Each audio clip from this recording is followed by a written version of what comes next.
મેથીની પૂરી બનાવીશું. મેં અડધો મેંદાનો લોટ લીધો, થોડો ઘઉંનો લોટ લીધો છે. એમાં 3 થી 4 ચમચી મેં તેલ નાખ્યું છે મોણ માટે.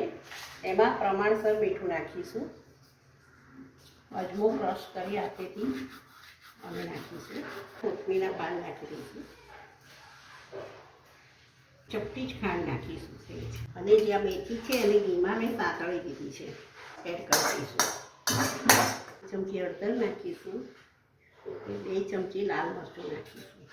એમાં પાણી નાખી બધું મિક્સ કરી અને પૂરી જેવો લોટ બાંધીશું. લોટને રેસ્ટ અપાઈ તેલ લઈ અને બરાબર ભૂંગળી લઈશું. રીતના વણી લઈશું. આ રીતના પૂરી વણી અને પછી તેને ચકવાથી કાચકા પાડી દઈશું. એટલે કે ફૂલેલી અને આ રીતના સુકાવા મૂકી દઈશું. એટલે પૂરીને તેલ થઈ જાય એટલે તળી નાખીશું. તળાવા દેવાની લાલ થાય ત્યાં સુધી. તૈયાર છે આપણી મસાલા પૂરી.